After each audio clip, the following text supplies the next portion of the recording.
বিষ্ণু বললেন এরা সবাই হচ্ছে কাযযাবুন, দাজ্জালুন, সবাই কাযযাব, দাজ্জাল একটাও নবী না। বিশ্ব নবীর পরে কোন নবী হবে? কথা বলেন। মা কানা মুহাম্মাদুন আবা আহাদিন মির রিজালিকুম ওয়ালাকিন রাসূলুল্লাহি ওয়া খাতামান নাবিয়্যিন। আল্লাহ বললেন মুহাম্মদ কোন পুরুষের পিতা নয়, তিনি হলেন আল্লাহর রাসূল, তিনি হলেন শেষ নবী। তিনি কি নবী? সবাই বলেন, আরো জোরে বলেন।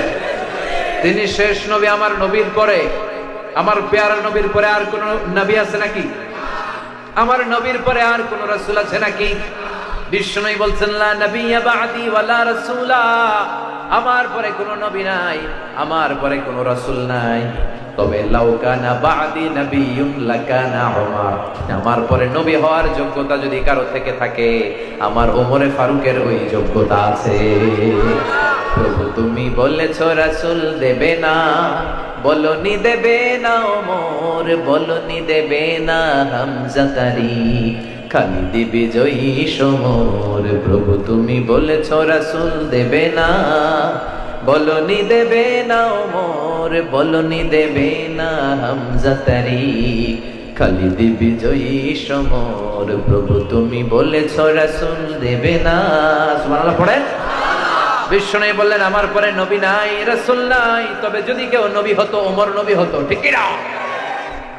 ওমরে ফারুকের এমন মর্যাদা ছিল, ওনাকে মুনাফিকরা ভয় পেত, কাফেররা ভয় পেত, মুশরিকরা ভয় পেত, এমনকি শয়তানও ভয় পেত। বিষ্ণু বলতেন মা সালাকাকা আশ-শাইতানু ফাজ্জান সালিকান ইল্লা সালাকা ফাজ্জান গায়রা ফাজ্জিক। ওমর, তোমার যদি শয়তান কোন রাস্তা দিয়ে হাঁটতে দেখে, শয়তান ওই রাস্তা রেখে দিয়ে অন্য রাস্তা ধরে হাঁটে। ওমরে ফারুককে যদি রাস্তা দিয়ে শয়তান আসতে দেখে, শয়তান ওই রাস্তায় হাঁটে না, আরেক রাস্তা দিয়ে হাঁটে। সুবহানাল্লাহ পড়ে। ওই ওমরের দরকার আছে না নাই? আশাদ্দুহুম ফি আমরিল্লাহি উমর, আল্লাহর জমিনে আল্লাহর দ্বীন বাস্তবায়নে সবচেয়ে কঠোর সাহাবী ছিল ওমর। আর আরহামু উম্মতি বি উম্মতি আবু বকর, আমার পুরো উম্মতের মধ্যে সবচেয়ে রহম দিলের সাহাবী হচ্ছে আবু বকর।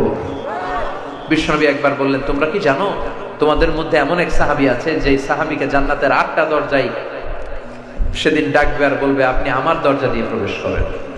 8টা দরজায় বলবে ওইটা না আমারটা দিয়ে, ওই দরজা বলবে ওইটা না আমারটা দিয়ে। সাহাবীরা বললেন ইয়া রাসূলুল্লাহ কে সেই সৌভাগ্যবান সাহাবী? বিষ্ণু বললেন সে সাহাবী হলো আমার হিজরতের দিনের সাথী, আমার বিপদের দিনের বন্ধু আবু বকর সিদ্দিক। আরহাম উম্মতি বি উম্মতি আবু বকর, এই গোটা উম্মতের মধ্যে সবচাইতে রহম দিলের সাহাবী ছিলেন আবু বকর। বুখারীর বর্ণনা কানা রাজুলুন আসিফ, কোমল হৃদয়ের লোক ছিলেন। ইমামতির জন্য যখন মসজিদে নববীতে জাহারি কেরাতে ইমামতি করতেন, সূরা ফাতিহা পড়া শুরু করলে কান্নার আওয়াজে সূরা ফাতিহার শব্দ বোঝা যেত না। বিশ্বনবীর জায়গায় উনি দাঁড়ালেই কাঁদতেন।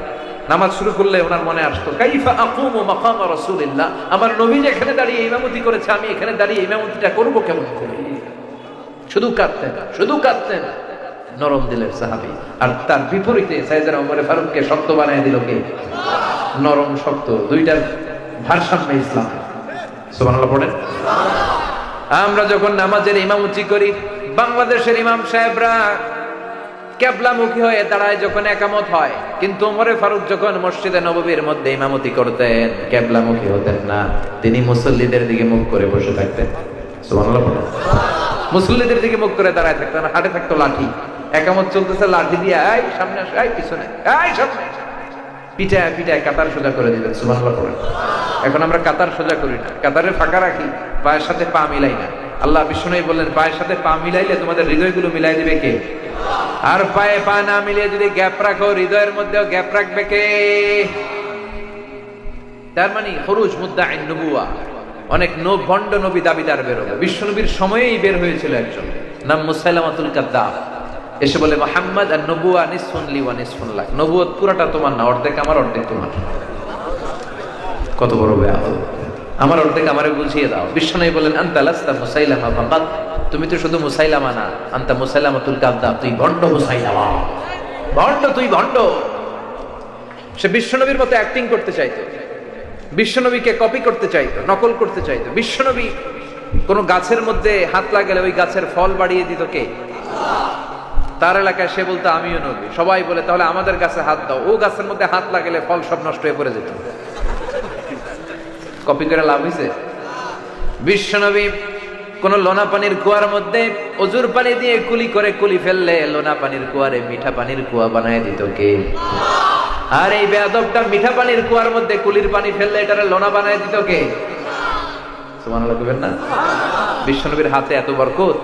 বিশ্বনবী মদিনাতে ছোট্ট নবজাতক যে সন্তানগুলো, নিউ বর্ন বেবি, ওই বাচ্চাদের মাথায় হাত বুলিয়ে দিলে বাচ্চার মাথার চুল বড় হয়ে যায়, কিন্তু সে বাচ্চাদের মাথায় হাত বুলাই দিলে মাথার চুল আর উপরে টাক মাথা হয়ে যেত।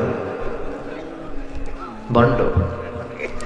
এরপর এরকম 30 জন বেরোবে বিশ্বনবীর ওয়াদা অনুযায়ী। আলজেরিয়াতে বের হয়েছে একজন, ইন্ডিয়ার পাকিস্তানের পাঞ্জাব একটা এলাকা আছে না, ওইখানে একটা আছে মির্জা গোলাম আহমদ কাদিয়ানি, কাফের, ইসলামের সাথে সম্পর্ক নাই।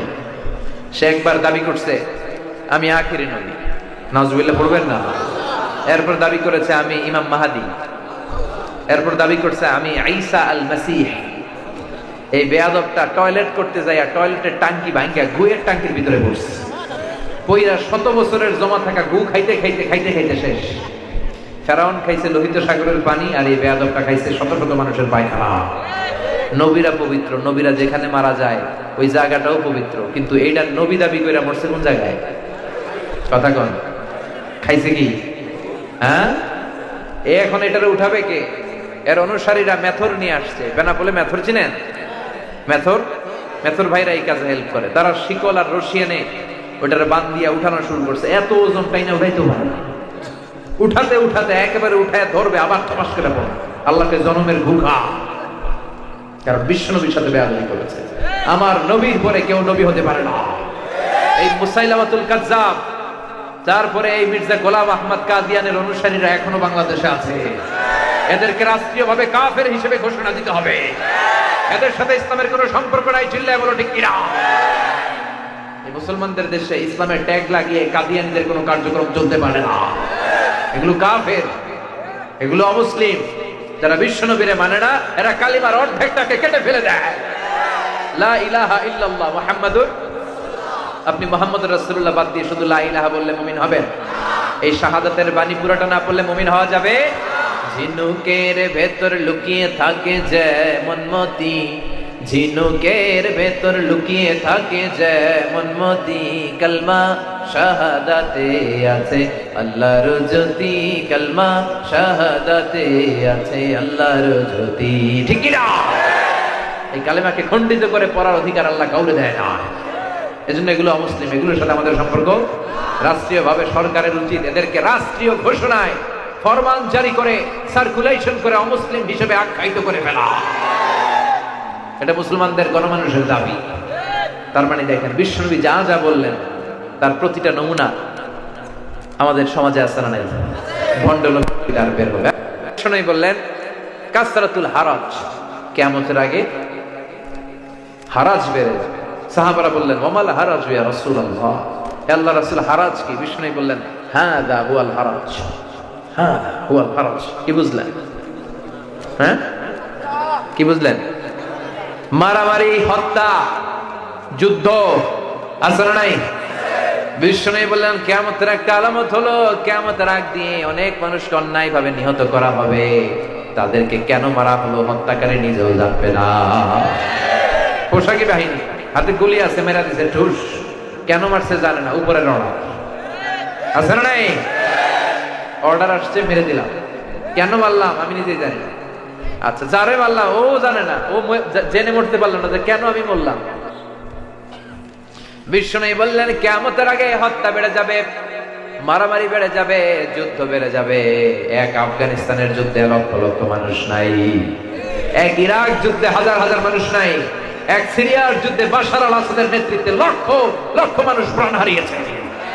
এক আমেরিকার নেতৃত্বে দ্বিতীয় বিশ্বযুদ্ধে হিরোশিমা নাগাসাকি জাপানের দুইটা শহরে দুইটা বোম ফেলা হয়েছে। লিটল বয় ফ্যাটম্যান বোম মেরে পুরো জাপানকে উড়িয়ে দেওয়া হয়েছে। ইসলাম কখনো যুদ্ধের কথা বলে না, ইসলাম শান্তির কথা বলে। কথা বলেন, আমরা যুদ্ধ চাই না শান্তি? যুদ্ধ না শান্তি? যুদ্ধ নয় আর যুদ্ধ নয়, নয় আর কোন তাজালা, সেই পৃথিবী আমাদের সকল মানুষের হোক নিরাপদ আবাস।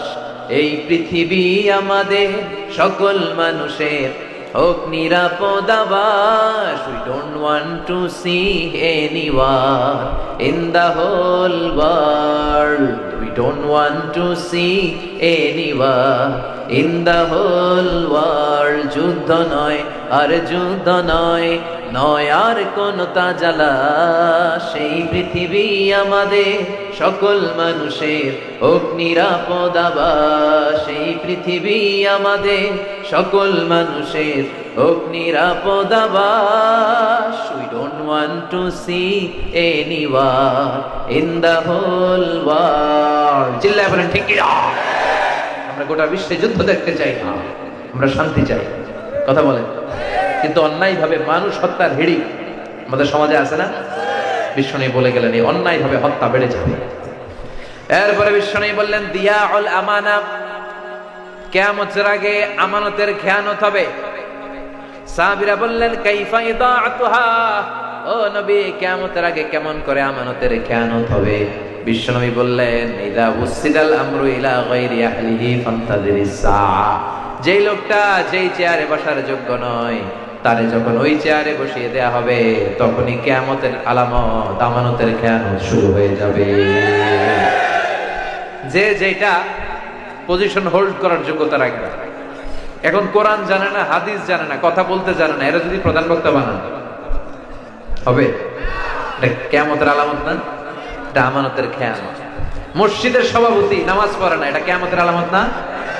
মসজিদের যিনি সভাপতি হবে ওনার সাথে তো মসজিদের সম্পর্ক বেশি থাকবে। উনি মসজিদ ঝাড়ু দিবে, উনি মসজিদের খোঁজ খবর নিবে, রক্ষণাবেক্ষণ করবে। মসজিদ ঝাড়ু দিলে মর্যাদা বাড়ায় দেয় কে? মসজিদেরি ঝাড়ু বরদার হোক আমারে হাত, শোনো আমারে মুনাজাত, শোনো শোনো ইয়া ইলাহি আমারে মুনাজাত, শোনো আমারে মুনাজাত। পড়ে না? তার মানে যে যেটার যোগ্য না তারে ওইটা বানানো হয়।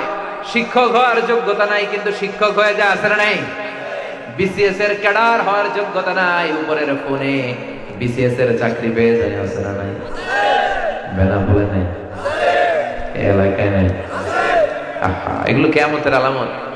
যে যেই চেয়ারে বসার যোগ্য নাই, ইমামতির যোগ্য নাই, যোগ্যতা নাই, ইমাম হয়ে গেছে। সভাপতি হওয়ার যোগ্যতা রাখে না, সভাপতি খায় গাঞ্জা, সেক্রেটারি খায় মদ, আছে না নাই?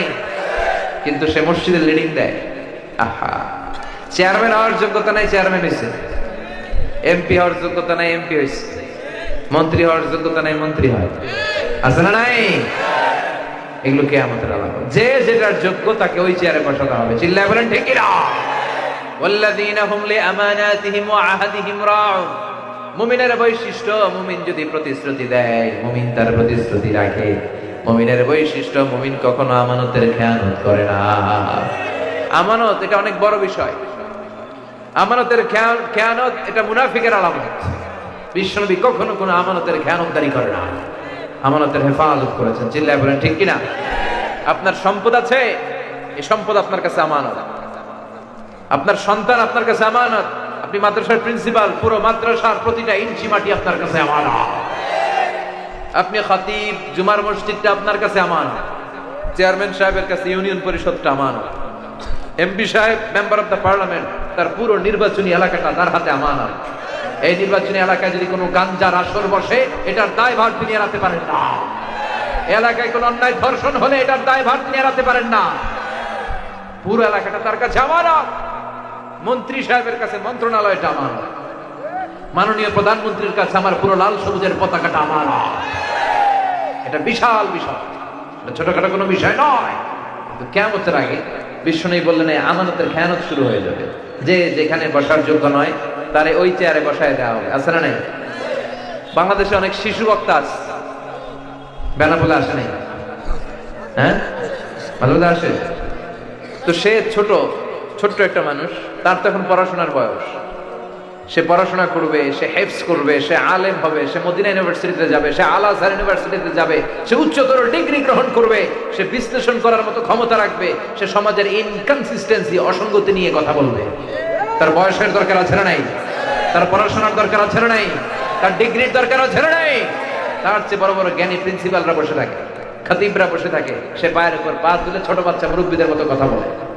আমাদের এলাকায় ছোটরা মুরব্বীদের মতো কথা বললে ওরে আমরা বলি বেয়াদব। আপনারা কি বলেন?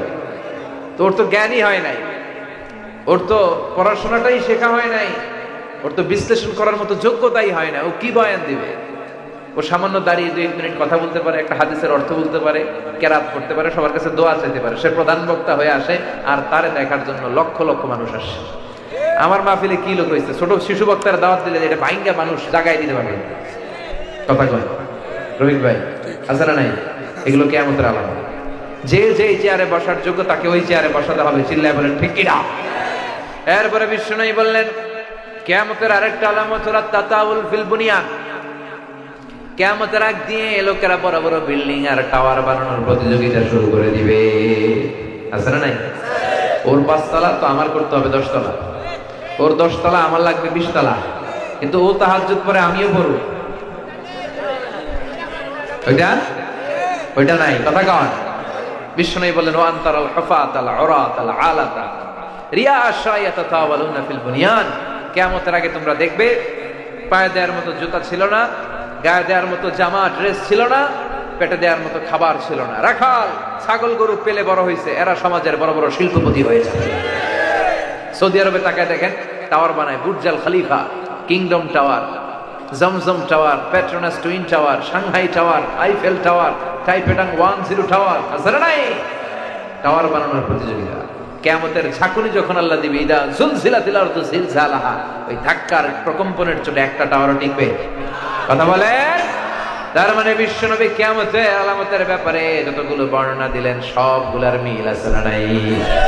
এরপরে বিশ্বনবী বললেন যুহুরুন নিসাল কাসিয়াত আল আরিয়া আল মাইলাত আল মুমিলাত। কিয়ামতের আগে পোশাক পরিহিতা উলঙ্গিনী নারী সমাজের মধ্যে বেড়ে যাবে। পোশাকও থাকবে আবার উলঙ্গিনীও হবে। কে বললেন? বিশ্বনবী বলেছেন সাল্লাল্লাহু আলাইহি ওয়াসাল্লাম। পোশাক পরিহিতা উলঙ্গিনী। আমরা জানি যে যার পোশাক আছে সে উলঙ্গ নয়, আর যার গায়ে পোশাক নাই সে উলঙ্গ, ঠিক কি না? বিশ্বনবী বললেন পোশাকও আছে আবার উলঙ্গও হবে। তার মানে বোরকাও পরবে, বোরকার বাইরে থেকে সব টের পাওয়া যাবে। বোরকাও পরবে, তার সৌন্দর্য সব বোঝা যাবে। এখন টাইট ফিটিং এর বোরকা আছে না নাই? বেনাপোল এগুলো ঢোকে নাই নাকি? বেনাপোল দিয়েই ঢুকে। হ্যাঁ, এটা হচ্ছে সদর দরজা, এদিক দিয়েই নাকি ঢুকে, আর সারা বাংলাদেশে সাপ্লাই। আল্লাহ তুমি হেফাজত করো।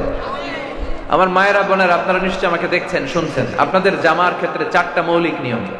Dress code of Muslim women.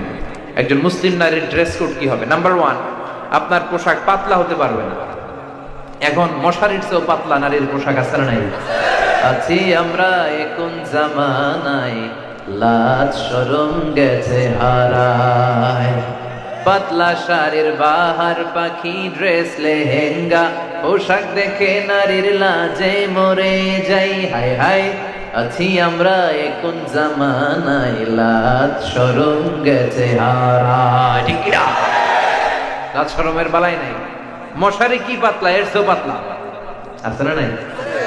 আমার মায়েরা, আমার সম্মানিত বোনেরা, মুসলিম নারীরা কখনো এরকম পাতলা পোশাক পরতে পারে না। তার পোশাকটা মোটা হতে হবে, যাতে বাইরে থেকে ভিতরের কিছু টেন না পাওয়া যায়। বুঝতে পেরেছেন? ড্রেস কোড রুল নাম্বার 2, আপনার পোশাক টাইট ফিটিং হতে পারবে না, ঢিলা হইতে হবে। টাইট ফিটিং হলে দেহের উঁচু নিচু ভাঁজ সব বোঝা যাবে। ঢিলা হবে যাতে আপনার সৌন্দর্য কেউ টের না পায়। সুবহানাল্লাহ পড়েন।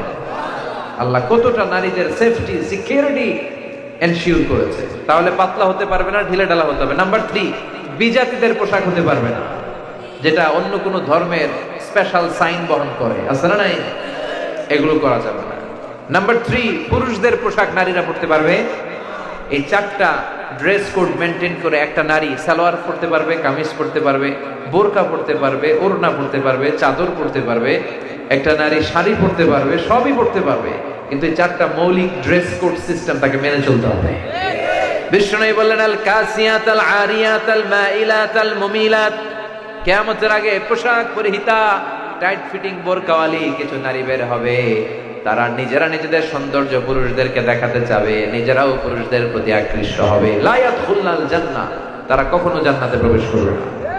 ওয়ালা ইয়াজিদনা রিহাহা, প্রবেশ তো করবেই না, জান্নাতের সুঘ্রাণ নাক দিয়ে পাবে না।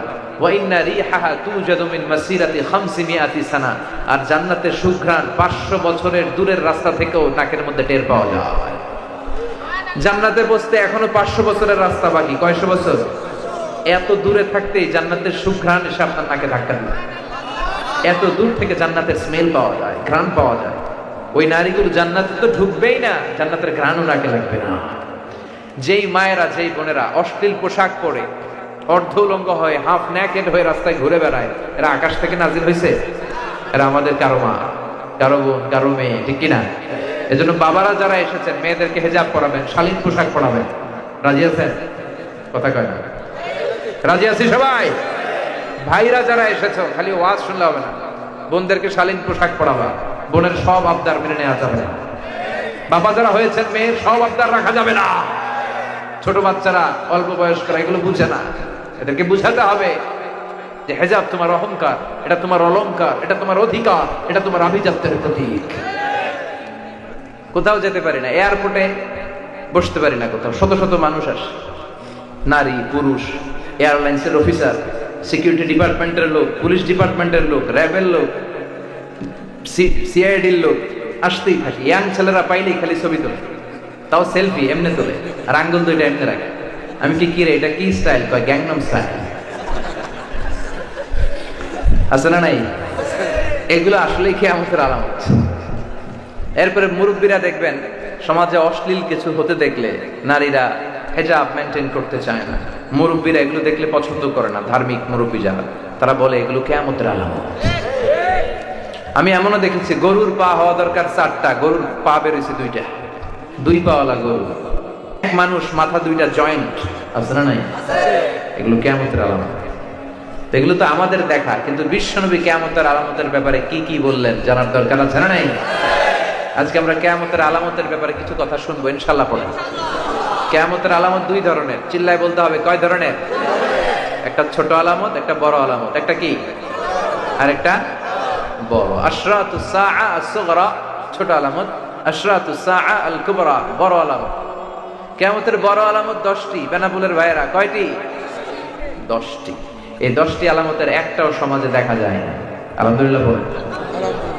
কিন্তু ছোট আলামত আছে অনেক, তার বেশিরভাগই সমাজে প্রকাশিত হয়েছে, তার বেশিরভাগই আমাদের সমাজে এগুলো দেখা যাচ্ছে। আজকে বিশ্বনবীর বর্ণনার আলোকে আমরা দেখার চেষ্টা করব যে বিশ্বনবীর বলে যাওয়া কিয়ামতের যে ছোট আলামতগুলো, এগুলো আমাদের বাংলাদেশে যশোরে আমাদের বেনাপোলে আছে না নাই? চেক করব সবাই মিলে। রাজি আছেন সবাই? রাজি? বিশ্বনবী বলতে শুরু করলেন যে কিয়ামতের ছোট আলামত কি কি। 1 নম্বরে বিশ্বনবী বললেন বিআসাতু রাসূলিল্লাহ। বিশ্বনবী বললেন আমার আগমনটাই কিয়ামতের ছোট আলামতের সর্বপ্রথম আলামত। সুবহানাল্লাহ কইতে পারে নাই? বিশ্বনবীর আগমনটা হচ্ছে কিয়ামতের যে ছোট আলামতগুলো তার প্রথম আলামত। বিশ্বনবীর আগমন পৃথিবীতে হয়েছে কি হয় নাই? কতদিন আগে হয়েছে? 1400 বছর আগে, প্রায় 1500 বছর আগে বিশ্বনবীর আগমন হয়েছে। তার মানে আজ থেকে 1500 বছর আগে কিয়ামতের আলামত শুরু হয়ে গেছে। বিশ্বনবী বলতেন বুইসতু আনা ওয়াস সাআতু কাহাতাইন, আমি এবং কিয়ামত এরকম পিঠাপিঠি হয়ে নাজিল হয়েছে। এই আঙ্গুল থেকে এই আঙ্গুলের মাঝখানে যেমন তেমন কোনো ডিসটেন্স নাই, আমি আর কিয়ামতের মধ্যেও তেমন ডিসটেন্স নাই। তার মানে বিশ্বনবীর আগমন হয়েছে কি হয় নাই?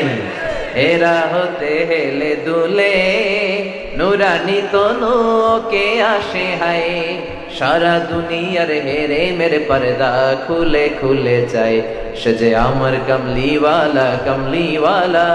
তার ভাবে বিভোল রাঙা পায়ের তলে, পর্বত জঙ্গল টল মল টলে, খুরমা খেজুর বাদাম জাফরানি ফুল ঝরে ঝরে যায়, সে যে আমার কমলিওয়ালা কমলিওয়ালা। সুবহানাল্লাহ পড়েন। আমাদের কামলিওয়ালা নবীর আগমন পৃথিবীতে হয়েছে কি হয় নাই? উনি এখন ওনার কবরে শুয়ে আছেন। আমরা যে বিশ্ব নবীকে সালাম দিয়ে আসি ওনার রওজা কবরের সামনে যাই, ঠিক কিনা? তার মানে কিয়ামতের প্রথম আলামতটা পাওয়া গিয়েছে। বেনাপোলের ভাইয়েরা কথা বলেন, কিয়ামতের ছোট আলামতগুলো যেগুলো সমাজে প্রকাশ পাচ্ছে তার প্রথম আলামতটা পাওয়া গিয়েছে কি যায় নাই? আচ্ছা, কিয়ামতের 2 নম্বর আলামত হচ্ছে কাসরাতু যুহুরিল ফিতানি বিআনওয়াইহা, সমাজের চারদিকে ফিতনার সয়লাব হয়ে যাবে। ফিতনা আছে না নাই? বেনাপোলে নাই? সামাজিক ফিতনা, রাষ্ট্রীয় ফিতনা, পারিবারিক ফিতনা, নারী ঘটিত ফিতনা আছে না নাই? আপনি চাইলেও চোখ হেফাজত করতে পারছেন না। আল্লাহ বলছেন কুল্লিল মুমিনিনা ইয়াগুদ্দু মিন আবসারিহিম, চোখ নামাও, lower your gauge, lower your eyesight, চোখ নামাও। বিষ্ণু বললেন ইয়া আলী লা তুতবি'আন নাযরাতান নাযরা, এক নজর যদি ভুল করে কোনো নারীর চেহারার দিকে পড়ে যায়, দ্বিতীয় নজর দিও না। প্রথম নজর আল্লাহ ক্ষমা করে দিবে, কিন্তু দ্বিতীয় নজরে গুনাহ আছে না নাই? প্রথম নজরে ক্ষমা, দ্বিতীয় নজরে গুনাহ। এজন্য অনেকে বলে প্রথম নজর যেহেতু ক্ষমা, এক নজরে আধা ঘন্টা চেয়ে থাকো, আছে না নাই? না, লোয়ার ইউর গেজ। শয়তান এই নজর দিয়ে, আন-নাযার সাহামুন মাসমুম মিন সিহামি ইবলিস, নজর হচ্ছে শয়তানের তীর মাখানো তীরবানের মধ্য থেকে ভয়ঙ্কর তীর। এই তীর দিয়ে শয়তান যুবক যুবতীদেরকে কাবু করে ফেলে।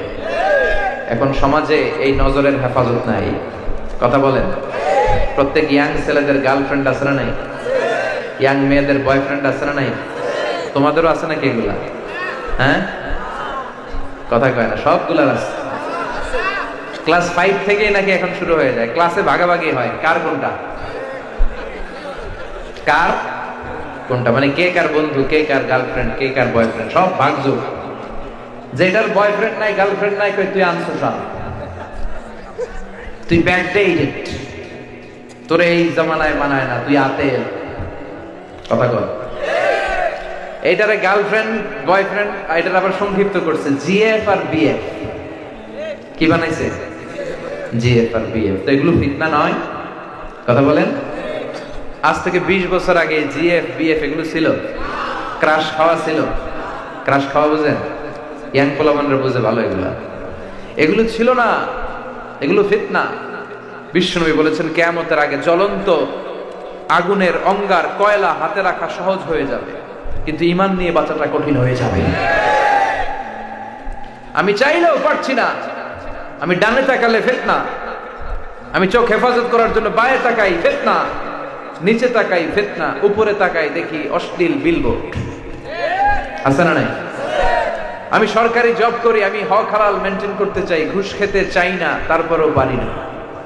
টেবিলের নিচে ঘুষ, উপরে ঘুষ, ডানে ঘুষ, বায়ে ঘুষ, পাশে যারা চাকরি করে কলিগরা খায় ঘুষ, আমার অধীনস্থ যারা এরাও খায় ঘুষ, উপরে বসেও খায় ঘুষ। ফিতনা আছে না নাই? ফিতনাতুন তামুজু কামাউজিল বাহর, সাগরের ঢেউ যেমনি তীরে আছড়ে পড়ে, ফিতনাগুলো এসে আমাদের হৃদয়ে আছড়ে পড়বে। ঈমান নিয়ে বেঁচে থাকা কঠিন। আমরা আল্লাহর কাছে ঈমানের মরণ চাই। কিসের মরণ? ঈমানের পথে অবিচল থেকে আমার মরণ যেন হয়। পড়েন আমিন। তোমারই কাছে মিনতি আমার, তোমারই কাছে মিনতি আমার, মহামহিম দয়াময়,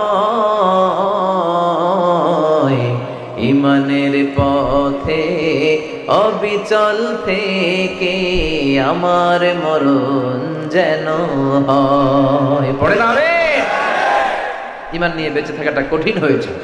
ফিতনা আর ফিতনা। এজন্য বিশ্বনবী একটা দোয়া শিখিয়েছেন, আল্লাহুম্মা ইন্না নাউযু বিকা মিনাল ফিতান মা যাহারা মিনহা ওয়া মা বাতান। হে আল্লাহ, প্রকাশ্য প্রকাশ্য দেখা যায় আর দেখা যায় না, এরকম সব ফিতনা থেকে আল্লাহ তুমি আমাদের বাঁচাও। চিল্লায় পড়েন আমিন। তাহলে এই যে বিশ্বনবী বললেন ফিতনা বাড়বে, সমাজে ফিতনা আছে না নাই? বেনাপোলে, আপনাদের এলাকায়, আপনাদের পাড়ায়, মহল্লায় মহল্লায় আছে না? আচ্ছা, বিশ্বনবী এমন ভাবে কিয়ামতের ছোট আলামতগুলো বলে গিয়েছেন, শুনলে মনে হয় যেন এই 21 শতাব্দীর দিকে তাকিয়ে তাকিয়ে বিশ্বনবী কথাগুলো বলেছিলেন। মনে হয় যেন বাংলাদেশের পরিবেশের দিকে তাকিয়ে বিশ্বনবী কথা বলে গিয়েছেন, ঠিক কি না? 3 নম্বরে বিশ্বনবী বললেন খুরুজ মুদ্দাঈন নবুওয়া, কিয়ামতের আগ দিয়ে ভণ্ড নবী দাবিদার বের হবে। 30 জন, মুসলিমের বর্ণনায়, বুখারীর বর্ণনায় 30 জন। কুল্লুহুম ইয়াজআমু ইন্নাহু রাসূলুল্লাহ। বিষ্ণু বলেন এরা সবাই হচ্ছে কাযযাবুন, দাজ্জালুন, সবাই কাযযাব, দাজ্জাল একটাও নবী না। বিশ্ব নবীর পরে কোন নবী হবে? কথা বলেন।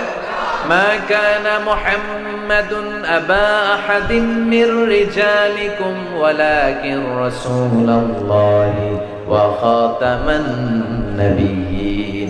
আল্লাহ বললেন মুহাম্মদ কোন পুরুষের পিতা নয়, তিনি হলেন আল্লাহর রাসূল, তিনি হলেন শেষ নবী। তিনি কি নবী?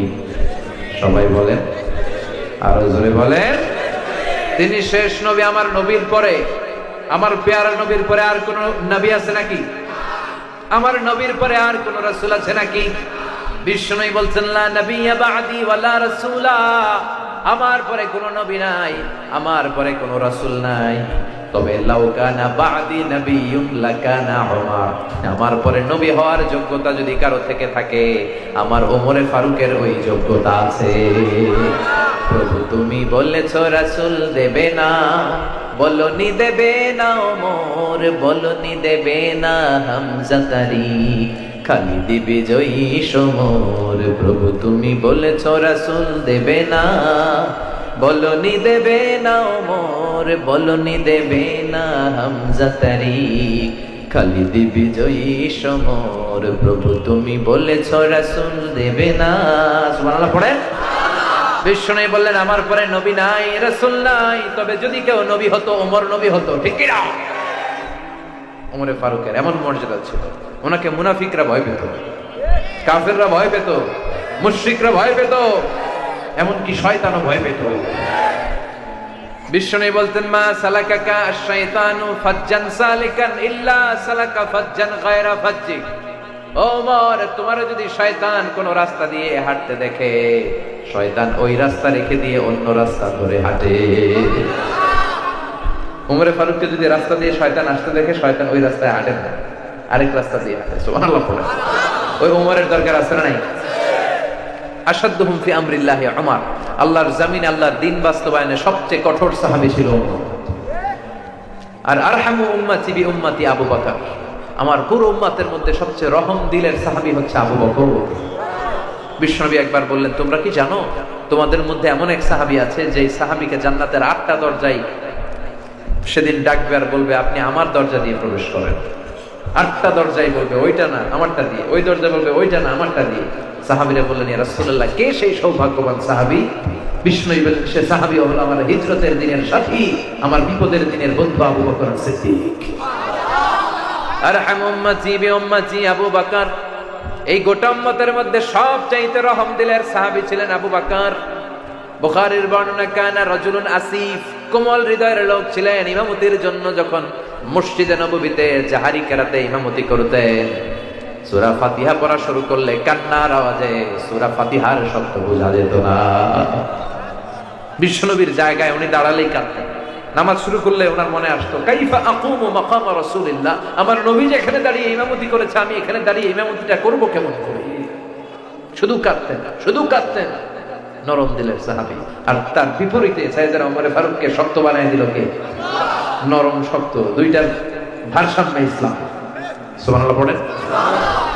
আমরা যখন নামাজের ইমামতি করি, বাংলাদেশের ইমাম সাহেবরা কিবলামুখী হয়ে দাঁড়ায় যখন একামত হয়, কিন্তু ওমর ফারুক যখন মসজিদে নববীর মধ্যে ইমামতি করতেন কিবলামুখী হতেন না, তিনি মুসল্লিদের দিকে মুখ করে বসে থাকতেন। সুবহানাল্লাহ পড়েন। মুসল্লিদের দিকে মুখ করে দাঁড়ায় থাকতেন, হাতে থাকতো লাঠি। একামত চলতেছে, লাঠি দিয়ে এই সামনে আসো, এই পিছনে, এই সামনে, পিটায় পিটায় কাতার সোজা করে দিতেন। সুবহানাল্লাহ পড়েন। এখন আমরা কাতার সোজা করি না, কাতারে ফাঁকা রাখি, পায়ের সাথে পা মিলাই না।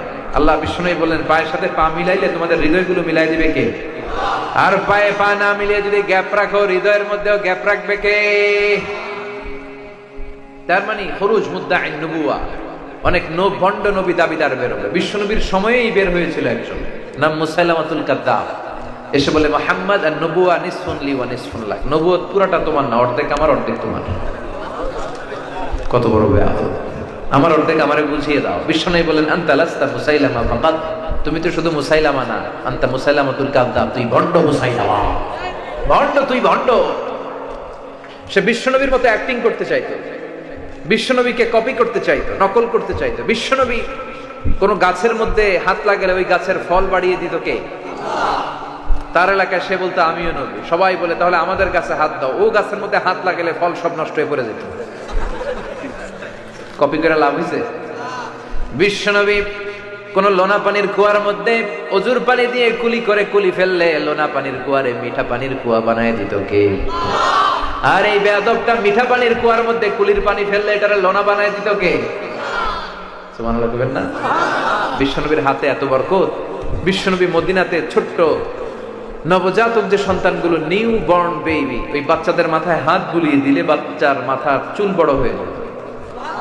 কিন্তু সে বাচ্চাদের মাথায় হাত বুলাই দিলে মাথার চুলার উপরে টাক মাথা হয়ে যেত। বন্ড। এরপর এরকম 30 জন বেরোবে বিশ্বনবীর ওয়াদা অনুযায়ী। আলজেরিয়াতে বেরোয়েছে একজন, ইন্ডিয়ার পাকিস্তানের পাঞ্জাব একটা এলাকা আছে না, ওইখানে একটা আছে মির্জা গোলাম আহমদ কাদিয়ানী, কাফের, ইসলামের সাথে সম্পর্ক নাই।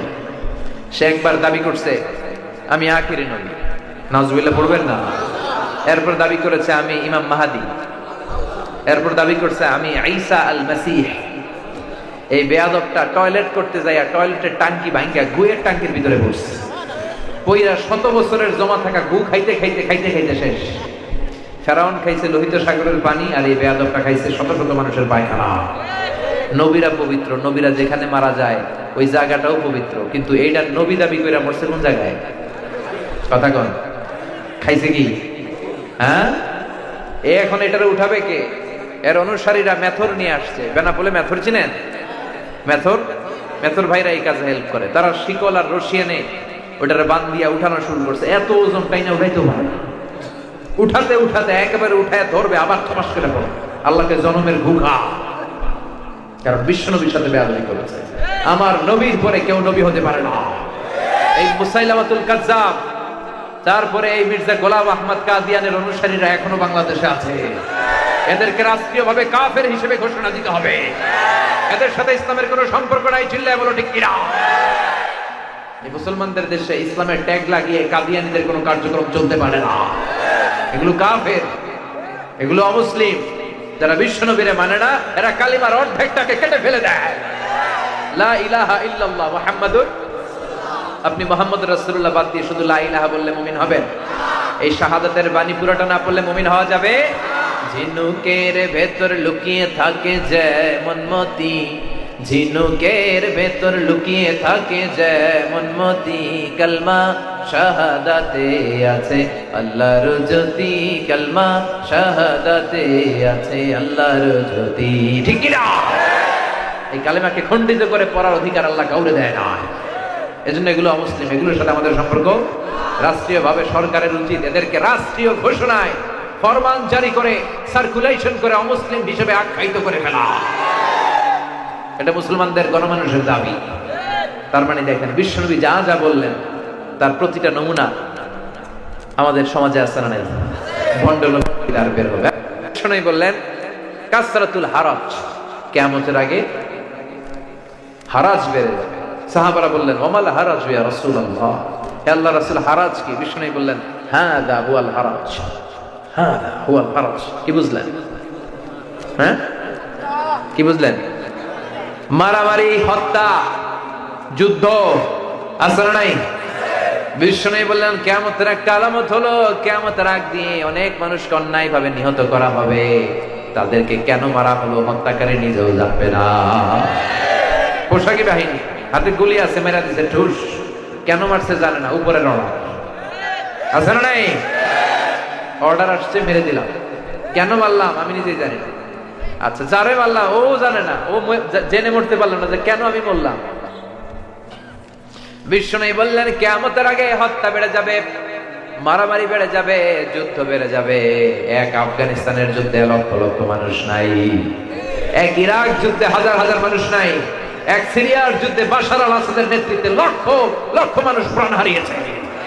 এক আমেরিকার নেতৃত্বে দ্বিতীয় বিশ্বযুদ্ধে হিরোশিমা নাগাসাকি জাপানের দুইটা শহরে দুইটা বোম ফেলা হয়েছে। লিটল বয় ফ্যাটম্যান বোম মেরে পুরো জাপানকে উড়িয়ে দেওয়া হয়েছে। ইসলাম কখনো যুদ্ধের কথা বলে না, ইসলাম শান্তির কথা বলে। কথা বলেন, আমরা যুদ্ধ চাই না, শান্তি। যুদ্ধ না শান্তি?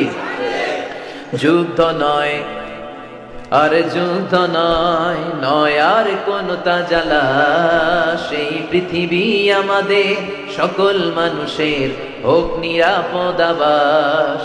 এই পৃথিবী আমাদের সকল মানুষের হোক নিরাপদ আবাস। We don't want to see any war in the whole world. We don't want to see any war in the whole world. যুদ্ধ নয় আর যুদ্ধ নয়, নয় আর কোন তাজালা, সেই পৃথিবী আমাদের সকল মানুষের হোক নিরাপদ আবাস। সেই পৃথিবী আমাদের সকল মানুষের হোক নিরাপদ আবাস। We don't want to see any war in the whole world. চিল্লায় বলেন ঠিক কিনা?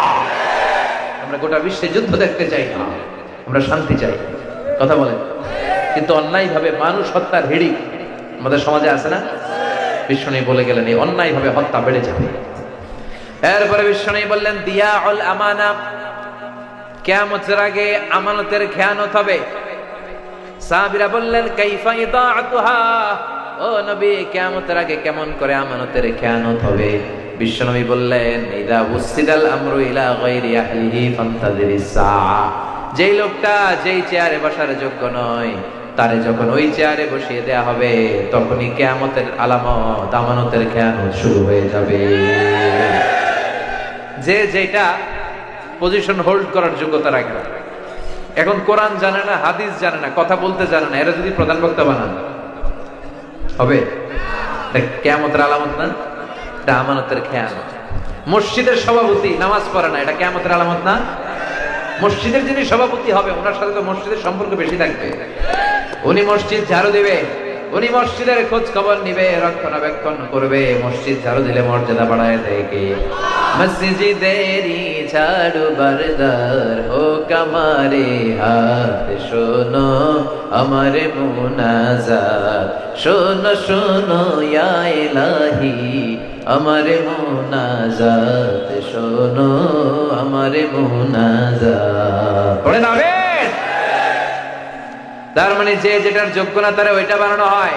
শিক্ষক হওয়ার যোগ্যতা নাই কিন্তু শিক্ষক হয়ে যা আসলে নাই।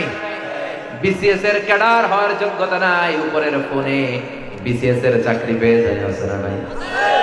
বেনাপোলে নাই, এই এলাকায় নাই। আহা, এগুলো কিয়ামতের আলামত। যে যেই চেয়ারে বসার যোগ্য নাই, ইমামতির যোগ্য নাই, যোগ্যতা নাই, ইমাম হয়ে গেছে। সভাপতি হওয়ার যোগ্যতা রাখে না, সভাপতি খায় গাঞ্জা, সেক্রেটারি খায় মদ, আছে না নাই? কিন্তু সে মসজিদের লিডিং দেয়। আহা, চেয়ারম্যান হওয়ার যোগ্যতা নাই, চেয়ারম্যান হয়েছে। এমপি হওয়ার যোগ্যতা নাই, এমপি হয়েছে। মন্ত্রী হওয়ার যোগ্যতা নাই, মন্ত্রী হয়। আছে না নাই? এগুলো কিয়ামতের আলামত। যে যেটার যোগ্য তাকে ওই চেয়ারে বসাতে হবে। চিল্লায় বলেন ঠিক কিনা? ওয়াল্লাযীনা হুম লিআমানাতিহিম ওয়া আহাদিহিম রাউন। মুমিনের বৈশিষ্ট্য, মুমিন যদি প্রতিশ্রুতি দেয়, মুমিন তার প্রতিশ্রুতি রাখে। মুমিনের বৈশিষ্ট্য, মুমিন কখনো আমানতের খেয়ানত করে না। আমানত এটা অনেক বড় বিষয়। আমানতের খেয়ানত এটা মুনাফিকের আলামত। বিশ্বনবী কখনো কোনো আমানতের খেয়ানতদারি করে না, আমানতের হেফাজত করেছেন। চিল্লায় বলেন ঠিক কিনা? আপনার সম্পদ আছে, এই সম্পদ আপনার কাছে আমানত। আপনার সন্তান আপনার কাছে আমানত। আপনি মাদ্রাসার প্রিন্সিপাল, পুরো মাদ্রাসার প্রতিটা ইঞ্চি মাটি আপনার কাছে আমানত। আপনি খতিব, জুমার মসজিদটা আপনার কাছে আমানত। চেয়ারম্যান সাহেবের কাছে ইউনিয়ন পরিষদটা আমানত। এমপি সাহেব, মেম্বার অফ দ্য পার্লামেন্ট, তার পুরো নির্বাচনী এলাকাটা তার হাতে আমানত। এই নির্বাচনী এলাকায় যদি কোনো গাঞ্জার আসর বসে, এটার দায়ভার তিনি এড়াতে পারেন না। এলাকায় কোনো অন্যায় ধর্ষণ হলে এটার দায়ভার তিনি এড়াতে পারেন না। পুরো এলাকাটা তার কাছে আমানত। মন্ত্রী সাহেবের কাছে মন্ত্রণালয়টা আমানত। মাননীয় প্রধানমন্ত্রীর কাছে আমার পুরো লাল সবুজের পতাকাটা আমানত। এটা বিশাল বিষয়, এটা ছোটখাটো কোনো বিষয় নয়। কিন্তু কিয়ামতের আগে বিশ্বনবী বললেন এই আমানতের খেয়ানত শুরু হয়ে যাবে। যে যেখানে বসার যোগ্য নয় তারে ওই চেয়ারে বসায় দেওয়া হবে। আছে না নাই? বাংলাদেশে অনেক শিশু বক্তা আছে, বেনাপোলে আসে নাই? হ্যাঁ, ভালোলে আসে। তো সে ছোট্ট একটা মানুষ, তার তো এখন পড়াশোনার বয়স। সে পড়াশোনা করবে, সে হেফজ করবে, সে আলেম হবে, সে মদিনা ইউনিভার্সিটিতে যাবে, সে আল আজহার ইউনিভার্সিটিতে যাবে, সে উচ্চতর ডিগ্রি গ্রহণ করবে, সে বিশ্লেষণ করার মতো ক্ষমতা রাখবে, সে সমাজের ইনকনসিস্টেন্সি, অসঙ্গতি নিয়ে কথা বলবে। তার বয়সের দরকার আছে না নাই? তার পড়াশোনার দরকার আছে না নাই? তার ডিগ্রির দরকার আছে না নাই? তার চেয়ে বড় বড় জ্ঞানী প্রিন্সিপালরা বসে থাকে, খতিবরা বসে থাকে, সে পায়ের উপর পা তুলে ছোট বাচ্চা মুরব্বীদের মতো কথা বলে। আমাদের এলাকায় ছোটরা মুরব্বীদের মতো কথা বললে ওরে আমরা বলি বেয়াদব। আপনারা কি বলেন? ওর তো জ্ঞানই হয় নাই, ওর তো পড়াশোনাটাই শেখা হয় নাই, ওর তো বিশ্লেষণ করার মতো যোগ্যতাই হয় না, ও কি বয়ান দিবে? ও সামান্য দাঁড়িয়ে 2 মিনিট কথা বলতে পারে, একটা হাদিসের অর্থ বলতে পারে, কেরাত করতে পারে, সবার কাছে দোয়া চাইতে পারে, সে প্রধান বক্তা হয়ে আসে, আর তারে দেখার জন্য লক্ষ লক্ষ মানুষ আসে। আমার মাহফিলে কি লোক হয়েছে, ছোট শিশু বক্তারা দাওয়াত দিলে এটা ভাইঙ্গা মানুষ জাগায় দিতে পারে। কথা কন রফিক ভাই, আছে না নাই? এগুলো কিয়ামতের আলামত। যে চেয়ারে বসার যোগ্য তাকে ওই চেয়ারে বসাতে হবে। চিল্লায় বলেন ঠিক কিনা? এরপরে বিশ্বনবী বললেন কিয়ামতের আরেকটা আলামত হলো তাতাউল ফিল বুনিয়ান। কিয়ামতের আগ দিয়ে লোকেরা বড় বড় বিল্ডিং আর টাওয়ার বানানোর প্রতিযোগিতা শুরু করে দিবে। আছে না নাই? ওর 5 তলা তো আমার করতে হবে 10 তলা, ওর 10 তলা আমার লাগবে 20 তলা, কিন্তু ও তাহাজ্জুদ পরে আমিও পড়ব। ওইটা নাই। কথা কন। বিশ্বনবী বললেন ওয়া আনতারাল হুফাতাল উরাতাল আলাতা রিয়াশা ইয়াতাতাওয়ালুনা ফিল বুনিয়ান।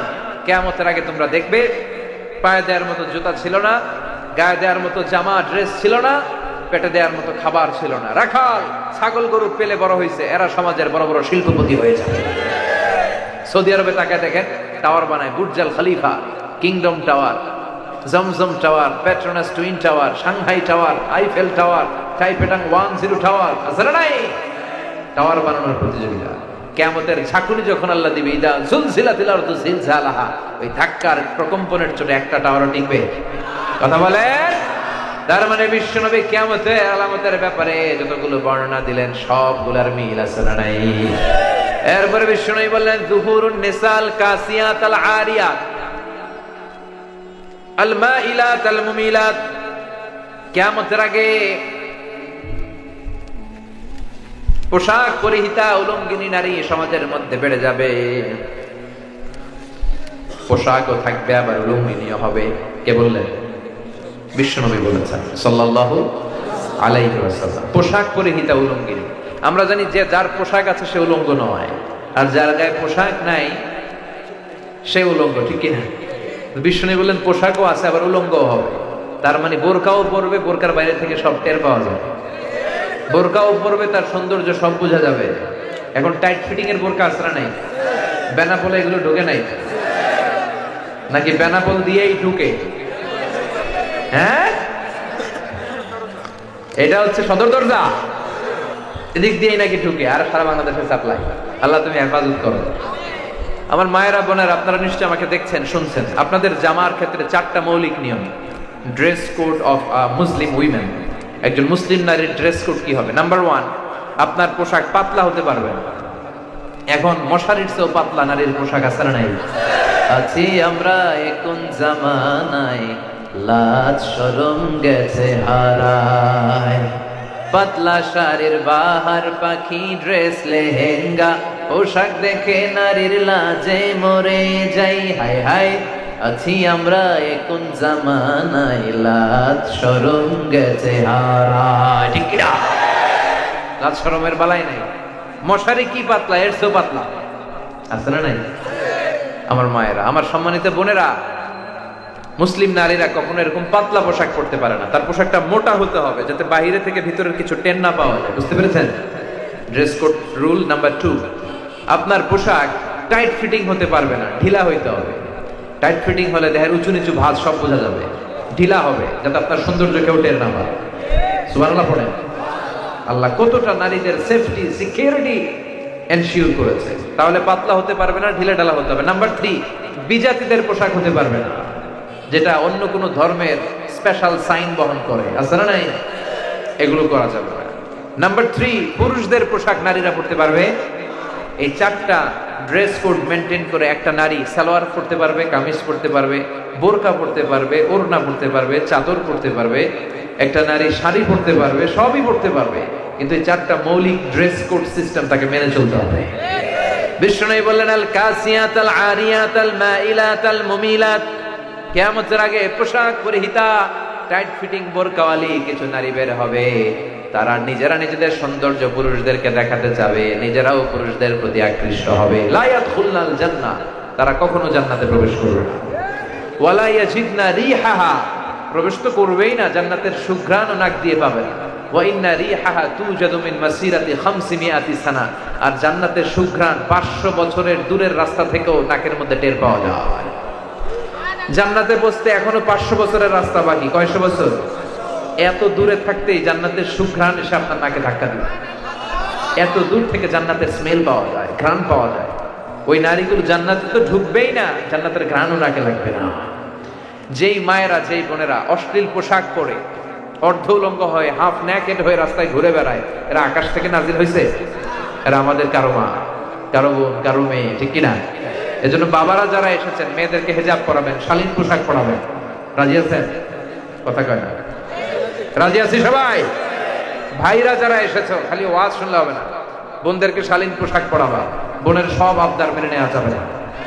বাবা যারা হয়েছেন মেয়ের সব আবদার রাখা যাবে না। ছোট বাচ্চারা, অল্প বয়স্করা এগুলো বুঝে না, এদেরকে বুঝাতে হবে যে হেজাব তোমার অহংকার, এটা তোমার অলংকার, এটা তোমার অধিকার, এটা তোমার আভিজাত্যের প্রতীক। তাহলে এই যে বিষ্ণু বললেন পোশাক পরিহিতা উলঙ্গিনী নারী বাড়বে, আছে না নাই? কথা বলেন। এরপরে বিষ্ণু বললেন ইতাআতুজ যাওজাব ওয়া উকুকুল উম, কিয়ামতের আগে বিয়ের পরে ছেলেগুলো বউয়ের পিছু পিছু ঘুরবে, জনম দুঃখিনী মাকে বলে যাবে।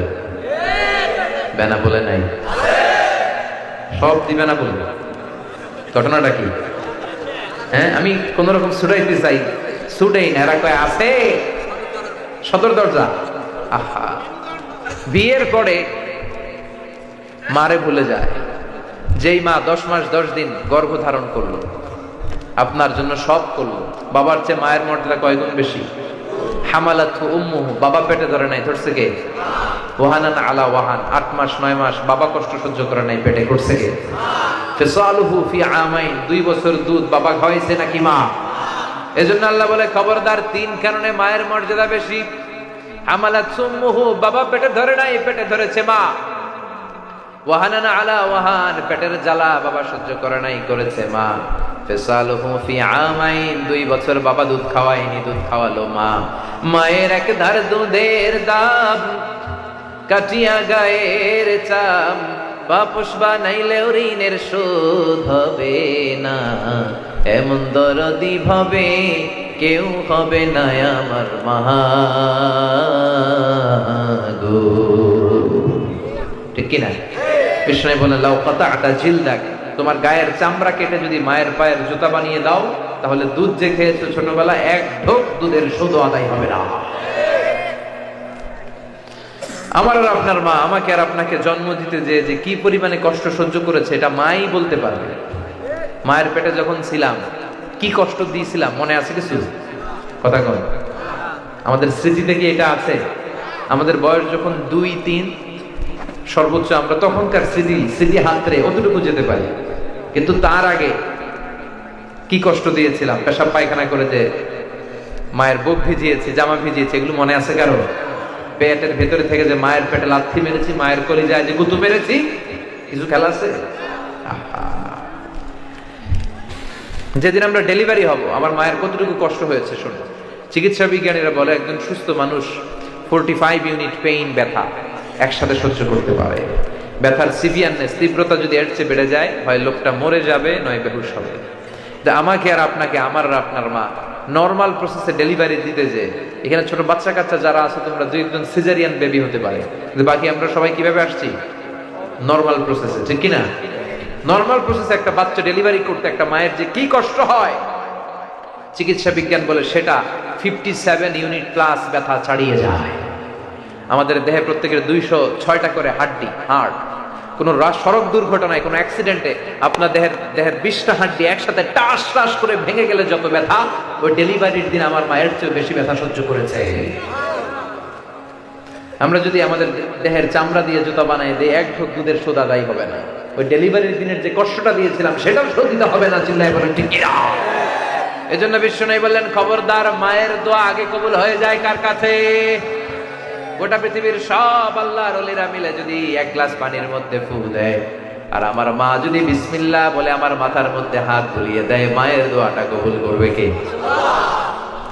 বিয়ের পরে বিষ্ণু বললেন, কিয়ামতের আলামত হলো বিয়ের পরে এই মারে ছেড়ে দিবে। মা বাপ বউয়ের জন্য পাগল, মায়ের জন্য বউরে তালাক দেন, ডিভোর্স দেন, এটা আমি বলি না। দুইজনকেই ভালোবাসবেন, বুঝাবেন, কিন্তু মনে রাখবেন বউ পাওয়া যায় কিন্তু মা গেলে মা পাওয়া যায়। কথা বলেন। এজন্য মায়ের সাথে যেন বেয়াদবি না হয়ে যায়। যারা আমরা মা হারিয়েছি তারা জানি মা হারানোর কি জ্বালা। মা নাই এরকম আছি না? কথা বলেন, মনে পড়ে না?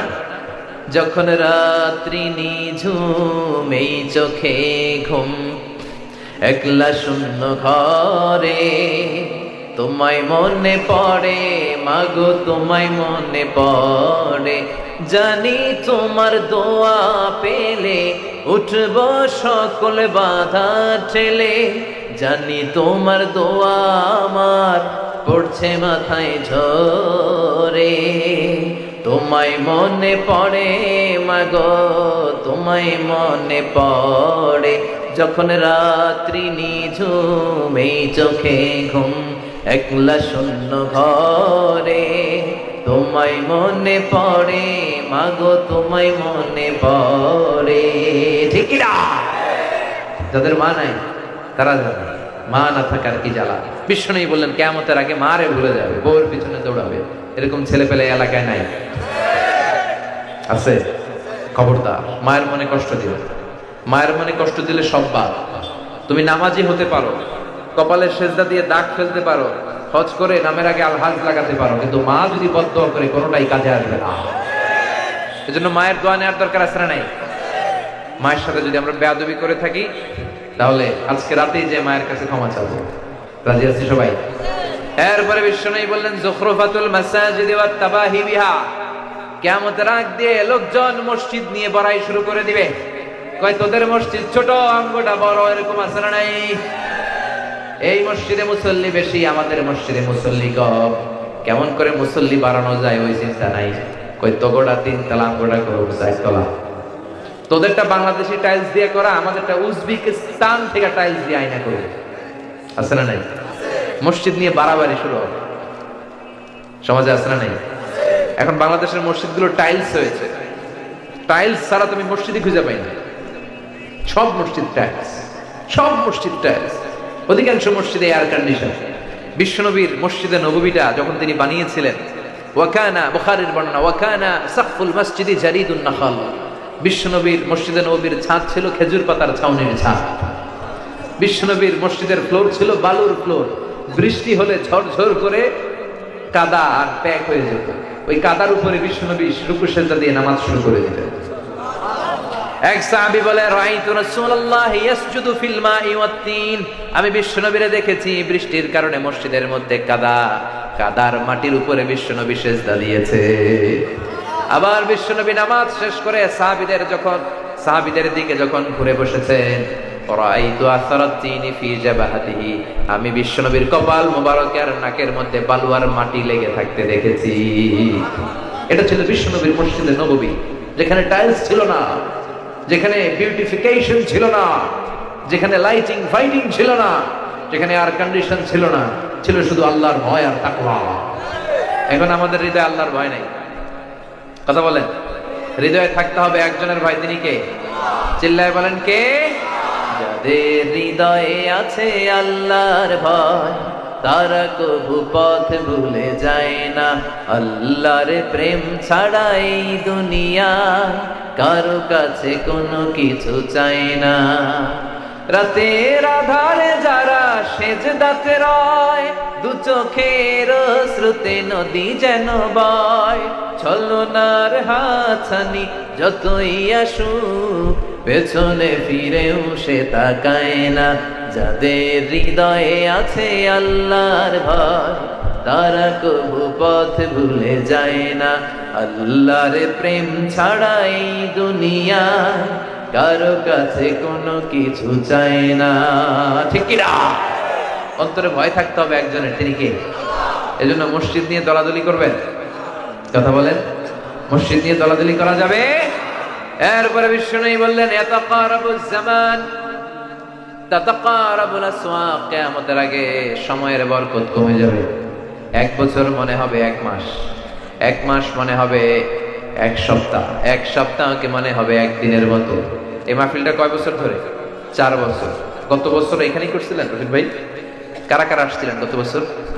অনেকেই আসছেন, অনেকেই আসছেন। তো এই যে আপনারা আসছেন, আবার 1 বছর পরে আমি আসলাম, আপনাদের কি মনে হয় যে 1টি বছর পরে আসলাম? মনে হয় যে কয়েক মাসের ব্যবধানে যেন চলে আসছে, ঠিক কিনা? কিয়ামতের আগে এরকম সময়ের বরকত উঠে যাবে, খাওয়ার স্বাদ উঠে যাবে। মুরব্বীরা আগে ইলিশ মাছের যে স্বাদ পেতেন এখন পাওয়া যায়? হ্যাঁ, আগে এক ঘরে ইলিশ রান্না করলে খালি 4-5 ঘরের মধ্যে ইলিশের ঘ্রাণ। আমি আমার ছোট বয়সে যেটা পাইছি ওইটা আমি এখন পাই না। আর মুরব্বীরা তো আর বেশি বলতে পারবে। শোল মাছের ঝোল রান্না করবে, হ্যাঁ, ফুলকপি দিয়ে শোল মাছের ঝোল, আহ কি স্বাদ! অনেকের জিহ্বায় পানি চলে আসছে। জাহাঙ্গীর ভাই, আগের স্বাদ আছে? আগের খাবারের স্বাদ নাই, সময়ের বরকত না, সময়ের বরকত নাই। তার মানে দেখেন বিশ্বনবী যেই পয়েন্টেই হাত দিলেন ওই পয়েন্টটা আমাদের সমাজে আছে না নাই? এরপরে বিশ্বনবী বললেন খুতাবুকুম তাবিলা সালাওয়াতুকুম কাসীরা, কিয়ামতের আগে তোমাদের ইসলামী লেকচারগুলো, বক্তব্যগুলো লম্বা হয়ে যাবে, তোমাদের নামাজগুলো ছোটখাটো হয়ে যাবে। আছে না নাই? বক্তব্য দিতে শুরু করলে বক্তব্য শেষ হয় না। যদি বলি শেষ করুন, কয় হুজুর আরো করেন। কতক্ষণ? কয় ফজর পর্যন্ত। তো নামাজ পড়বেনি? কয় নামাজ পড়ুন না। আছে না নাই? এগুলো টাকা, এগুলো কি? ওয়াজ করেন হুজুর, ওয়াজ ভাল লাগে, নামাজ ভাল লাগে না। আছে না নাই? বেনা বলে নাই, কথা বলেন। এজন্য আলোচনা হবে সংক্ষিপ্ত, কিন্তু নামাজ হবে লম্বা। বিশ্বনবী যখন সালাতে দাঁড়াতেন, দাঁড়িয়ে থাকতে থাকতে বিশ্বনবীর হাত্তা তাতাওয়াররা মুকাদামা, পা দুটি ফুলে যেত, টিউমারের মতো মোটা হয়ে যেত। এত লম্বা সময় দাঁড়িয়ে থাকতে থাকতে হাত ব্যথা, হাত ছেড়ে যেত। আবার যখন ভাল লাগতো আবার হাত বাঁধতেন। সুবহানাল্লাহ পড়বেন না?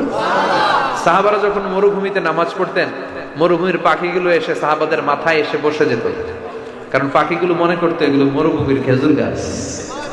সুবহানাল্লাহ পড়বেন না? সাইয়েদনা আলী কারামাল্লাহু ওয়াজহার পায়ের মধ্যে তীর ঢুকলো, এই তীর বের করা যায় না। বিশ্বনবী বললেন আকিমিস সালাহ ইয়া বেলাল, আযান দাও, একামত দাও। এক সাহাবীরে বললেন তুমি এখন জামাতে দাঁড়িয়েও না, তুমি নামাজরত অবস্থায় আলীর পা থেকে তীর বের করবে। এই তীর টান দিলে উনি চিৎকার মারে, এত জখম হয়েছে ব্যথায়। নামাজ শুরু করলেন। ওই সাহাবী বিশ্বনবীর কথা মতো কাতারের মাঝখান দিয়ে সাইয়েদনা আলীর পা থেকে টেনে তীর বের করেছেন, ফিনকি দিয়ে রক্ত নিটের বাইরে। নামাজ শেষ হয়ে গেল, বিশ্বনবীর কাছে সাইয়েদনা আলী বলেন নবী আমার পায়ের তীর কই? যেইখানে দাঁড়ালাম রক্তের সয়লাব, কে তীর খুলেছে? বিশ্বনবী বললেন আমি জানি, তুমি যখন নামাজের মুসল্লায় দাঁড়িয়ে যাও দিন দুনিয়ার কোনো হুঁশ তোমার থাকে না রে আলী। তারাও নামাজ পড়ে, আমরাও পড়ি। আমরা নামাজে দাঁড়ালে সারাদিনে যেটা মনে আসে না ওটা নামাজে দাঁড়ালে মনে আসে। আছে না নাই? সারাদিনে খেয়াল করতে পারতেছি না কি জন্য জিনিসটা, আল্লাহু আকবার দাঁড়াইলেই কথা কন। আমরা নামাজে পড়ি, আবার বিপিএল এ ছক্কা মারলো না, আউট হইলো, মাশরাফি বিন মুর্তজা ছক্কা না আউট, টেনশন আছে না নাই? আমার সিরিয়াল শুরু হইলো নাকি শেষ হইলো, টেনশন আছে না নাই? ফেসবুকের মধ্যে কয়টা লাইক পড়লো, আছে না নাই? কয়জনের শেয়ার মারলো, আছে না নাই? এই তো আমাদের নামাজ। কিন্তু নামাজ হতে হবে লম্বা, ধীরস্থির, আর বক্তব্য হতে হবে ছোট। কিন্তু এখনকার হুজুর বক্তব্য করেন, নামাজ ভাল লাগে না। এজন্য আমরা যেন মুসল্লি হই, বিশ্বনবীর পন্থায় যেন নামাজ পড়ি, ধীরস্থির ভাবে যেন পড়ি। অনেকে নামাজে তাড়াহুড়ো করে, এরকম তাড়াহুড়ো নামাজ আদায়কারী বেনাপোল ইনশাআল্লাহ নাই। হ্যাঁ, বিশ্বনবী রুকু থেকে সোজা হয়ে দাঁড়াতেন। আমাদের অনেকে রুকু থেকে মাথা উঁচু করে সেজদায় দৌড় মারে। 2 সেজদার মাঝখানে ধীরস্থির ভাবে সোজা হয়ে বসা ওয়াজিব। প্রথম সেজদা থেকে কোন রকম মাথা উঠে আরেক সেজদায় দৌড় মারে, আছে না নাই? আবার বিশ্বনবী তাড়াহুড়ো করে দৌড়ে নামাজে যেতেও নিষেধ করেছেন। বিশ্বনবী বলেছেন ইযা উকিমাতিস সালাতু ফালা তাতুহা তাসআউন, যখন নামাজের একামত হয়ে যায় দৌড়ে দৌড়ে নামাজ ধরতে যেও না, ধীরস্থির ভাবে যাও। আলাইকুম বিসাকিনা, ধীরস্থির ভাবে যাও। তুমি কার সামনে যেয়ে দাঁড়াচ্ছ? তুমি তো হাঁপাচ্ছ কেন? দৌড়ে দৌড়ে নামাজে গেলে হাঁপানি পারবে না? ব্রেথ ইন ব্রেথ আউট, শ্বাস প্রশ্বাস ঘন হয়ে যাবে। আপনি কার সামনে হাজিরা দিতে দাঁড়াচ্ছেন? তিনি তো সব রাজার বড় রাজা, মহারাজা। ওই মহারাজার সামনে তো তাড়াহুড়ো কেন, ধীরস্থির ভাবে যান। অনেকে দেখবেন মাগরিবের নামাজ শুরু হয়েছে, ওযু করতেছে মুসল্লিরা, ইমাম সাহেব তেলাওয়াত ধরছে ওয়াদ-দুহা ওয়াল-লাইলি ইযা সাজা, মুসল্লিকে খাইছে, এখনই তো রুকুতে যাবে, এখনই তো কোন রকম ওযু কইরা দৌড়। মসজিদও ছিল টাইলসের মসজিদ, পিছলায়া মুসল্লি উল্টায়া পড়ছে, মুসল্লি একদিকে লুঙ্গি আরেকদিকে, আছে না নাই? এই টাইলসের মসজিদে দৌড়াদৌড়ি করতে যায়, ওযু করে দৌড়াদৌড়ি করতে যায়, কত মানুষের যে পা ভাঙছে হিসাব নাই। এজন্য তাড়াহুড়ো করে মসজিদে যাওয়া যাবে? ধীরস্থির ভাবে যাবে, ধীরস্থির ভাবে আল্লাহর সামনে দাঁড়াবে, আপনার মর্যাদা বাড়িয়ে দিবে কে? এরপরে বিশ্বনবী বললেন ইস্তাহিল্লুনাল খামরা ওয়াল হারির, কিয়ামতের আগে মদকে মুসলমানেরা হালাল করে ফেলবে। মুসলিম যুবকেরা সিল্কের কাপড় পরবে, সিল্কের পাঞ্জাবি আছে না নাই? মুসলিম পুরুষদের হাতে স্বর্ণের আংটি আছে না নাই? গলায় স্বর্ণের চেইন আছে না নাই? কোন মুসলিম যুবক সিল্কের পাঞ্জাবি পরতে পারে? কথা কন, স্বর্ণ পরতে পারে? এই দুইটা মুসলিম যুবকদের জন্য হারাম করছে কে? নারীরা স্বর্ণ পরতে পারবে, নারীরা সিল্কের রেশমের জামা পরতে পারবে, কিন্তু পুরুষরা পারবে? যুবক ভাইরা কোনদিন পরবা? আওয়াজ নাই। এই যুবকেরা কোনদিন স্বর্ণ পরবা? রেশমের কোন কাপড় পরবা? হারাম। জান্নাতে গেলে তোমরা রেশমি কাপড় পরবা। The dress will be in Jannah green fine silk with gold embroidery. যারা জান্নাতে যাবে তাদের পাতলা সবুজ রঙের সিল্কের কাপড় দিয়ে পোশাক বানানো হবে, যেখানে স্বর্ণের গোল্ডের এমব্রয়ডারি করা ডিজাইন থাকবে। আবার প্রত্যেক জান্নাতীদের হাতের মধ্যে ব্রেসলেট, স্বর্ণের ব্রেসলেট পরিয়ে দিবে কে? বিশ্বনবী বললেন কিয়ামতের আগে আমার মুসলিম উম্মতেরা, যুবকেরা, তারা স্বর্ণের চুড়ি পরবে, স্বর্ণের চেইন পরবে, রেশমের কাপড়ের, সিল্কের কাপড়ের পাঞ্জাবি পরবে। এটাও সমাজে আছে না না? সিল্কের কাপড় পরে নামাজে যায়, হারাম। আমরা যেন এটা না করি, মনে থাকবে তো? ইনশাআল্লাহ পড়ি। এরপরে বিশ্বনবী বললেন যুহুরুল মা'আজাফি ওয়াল কায়ানাত, কিয়ামতের আগে ঢোল বাদ্য মিউজিক্যাল